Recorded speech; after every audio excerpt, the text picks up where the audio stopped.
पार्थ, इसमें कुछ असंभव नहीं।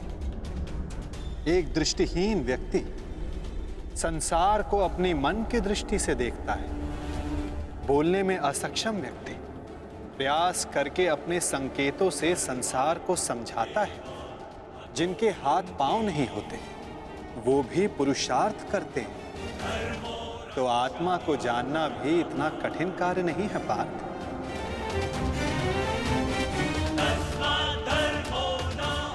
जिस प्रकार मूर्छित होने पर शरीर गिर जाता है, कुछ करने योग्य नहीं होता परंतु जीवित रहता है, उसी प्रकार आत्मा से अनजान व्यक्ति मूर्छित शरीर के समान होता है।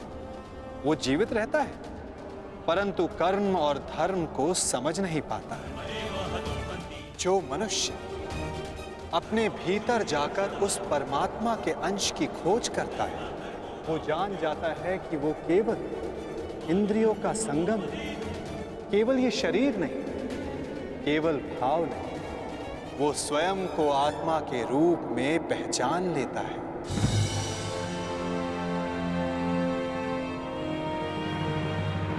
पर ब्रह्म विभाजित होकर पुरुष और प्रकृति बने पार्थ। फिर प्रकृति की प्रत्येक वस्तु में आत्मा का वास हुआ। प्रकृति यानी मनुष्य का शरीर जब वो मोह और अंधकार से घिर जाता है, तब वो अपनी चेतना को खो देता है।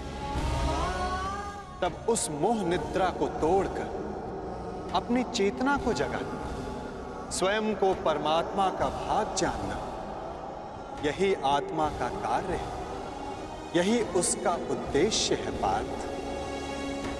यदि हर आत्मा परमात्मा का अंश है तो फिर ये प्रगति और अवगति, नाश और उत्थान, पाप और धर्म, ये सब परमात्मा स्वयं कर रहे हैं। नहीं पार्थ, ये मनुष्य की चेतना और आत्मा करती है।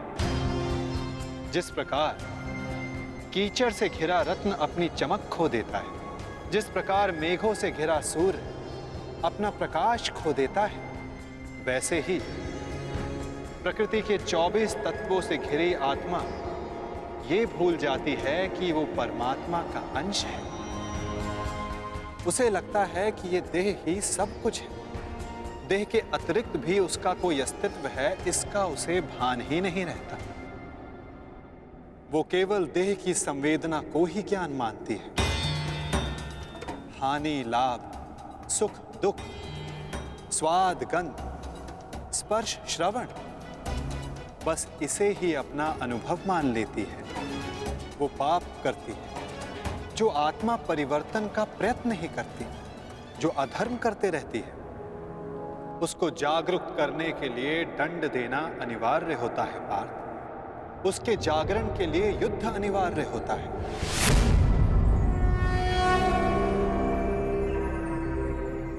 अर्थात ये युद्ध अनिवार्य है,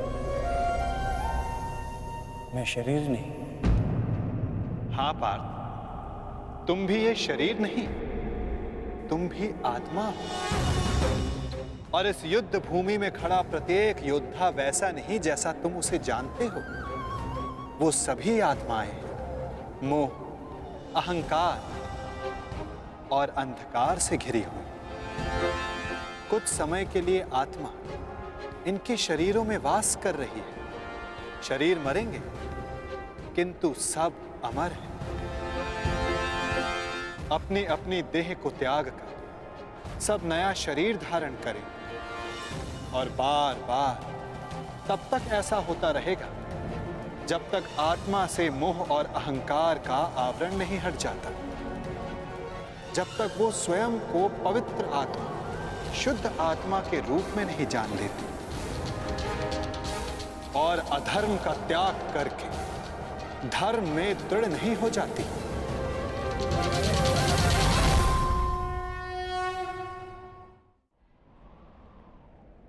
ब्रह्म विद्या का पहला पाठ यही है पार्थ।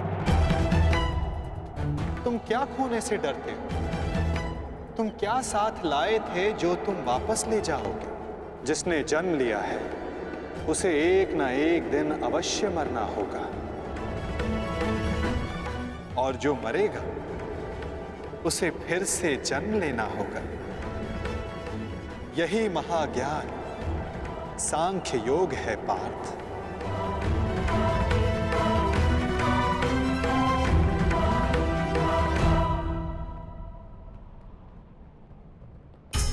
जब मनुष्य स्वयं को परमात्मा के अंश के रूप में जान लेता है, तब उसे ज्ञात हो जाता है कि सृष्टि ही परमात्मा है और परमात्मा ही सृष्टि है। सृष्टि और परमात्मा में कोई भेद नहीं। तब वो अन्य प्राणियों के प्रति कठोर और निर्दयी नहीं होता पार्थ। यदि जीभा दांतों से कट जाए तो पीड़ा केवल जीभा को नहीं होती, समग्र शरीर उसकी पीड़ा अनुभव करता है। ठीक उसी प्रकार स्वयं को आत्मा के रूप में जानने वाला सारे संसार की पीड़ा को स्वयं अनुभव करता है और उनके सुख में आनंद भी मनाता है पार्थ। जब तक इस संसार में एक भी मनुष्य को पीड़ा है, तब तक वास्तव में किसी का भी सुख संपूर्ण नहीं होता। और इस सत्य को जानकर मनुष्य का हृदय, मनुष्य का मन करुणा से भर जाता है। करुणा ही धर्म है पार्थ। जिस मनुष्य पर तमस गुण छाया होता है वो निर्दयी, कठोर और स्वार्थी होता है। वो अपने सुख के लिए दूसरों को दुख देता है, परमात्मा की ओर गति नहीं करता। अर्थात परमात्मा से दूर ले जाने वाले मार्ग का नाम अधर्म है पार्थ।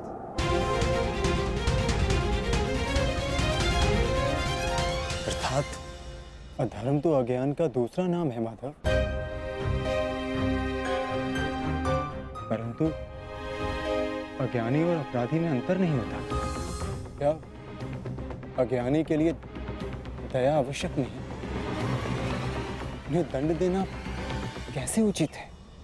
जब एक अज्ञानी ज्ञान का मूल्य जानने को सज्ज ना हो तो दंड ही समाधान है पार्थ, और दंड ही दया है,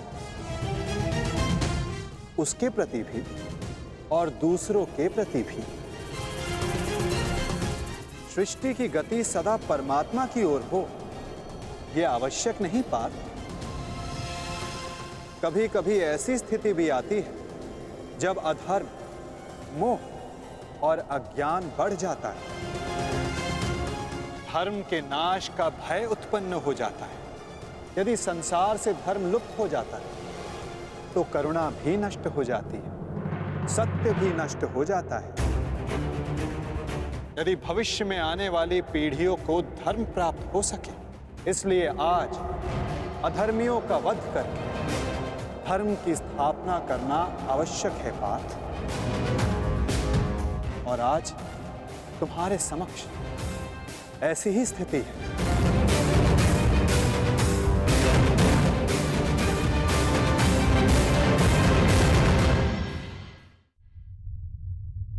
और धर्म स्थापना का कर्तव्य तुम्हारा है पार्थ। अपनी निर्बलता त्यागो पार्थ और युद्ध के लिए सज्ज हो जाओ।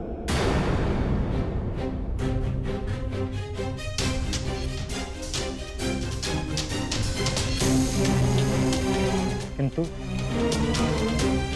मेरे हाथों से हत्याएं होंगी, किसी की मृत्यु होगी। क्या मेरे भीतर की करुणा का नाश नहीं हो जाएगा माधव? यदि करुणा ही धर्म का आधार है तो फिर मेरी आत्मा तो अधर्मी बन जाएगी माधव। कर्म का बंधन अवश्य निर्मित होता है, परंतु कार्य का बंधन निर्मित नहीं होता पार्थ। प्रत्येक कर्म कार्य होता है पार्थ, परंतु प्रत्येक कार्य कर्म नहीं होता। कर्म उस कार्य को कहते हैं जब मनुष्य उस कार्य से फल की इच्छा रखता है। जब भी मनुष्य धन, संपत्ति, प्रशंसा के लिए कार्य करता है उस कार्य से फल की आशा रखता है, तब वो उस फल में बंध जाता है और इसी कारण उसे बार बार जन्म लेना पड़ता है पार्थ। वास्तव में मनुष्य को कोई कर्म नहीं बांधता पार्थ। उस कर्म से जुड़ी फल की आशाएं, फल की कामना मनुष्य को बांधती है। वो कैसे माता?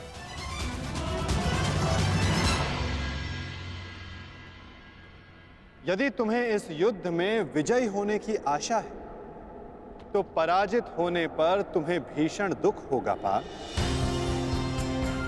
वो दुख तुमसे कुकर्म करवाएगा और उसके फल के लिए तुम्हें दूसरा जन्म लेना होगा। और यदि तुम्हें विजय प्राप्त हुई तो वो तुम्हारा अहंकार बढ़ाएगा और उस अहंकार से तुम्हें विश्व विजयी बनाएगा, हत्याएं करवाएगा। उसका पाप तुम्हें बांधेगा पार्थ। तनिक विचार करो पार्थ, यदि इस युद्ध में तुम विजय होने का मोह त्याग दो, पराजित होने का भय त्याग दो, तो बताओ पार्थ, इस युद्ध के पश्चात तुम्हें दुख प्राप्त होगा या सुख?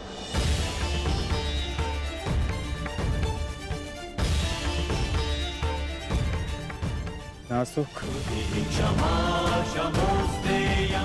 ना दुख। अर्थात वास्तव में तुम्हारा सुख दुख, हताशा, अहंकार, ये सब इस युद्ध के कारण नहीं, ये सब इस युद्ध से जुड़ी तुम्हारी आशाओं के कारण है पार्थ।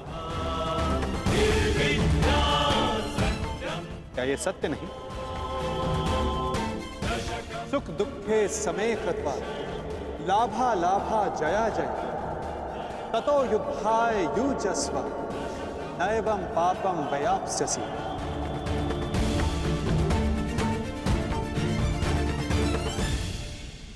पार्थ, सुख और दुख को समान मानकर हानि और लाभ का विचार किए बिना यदि तुम ये युद्ध करोगे पार्थ, तो तुम पाप के भोगी नहीं बनोगे।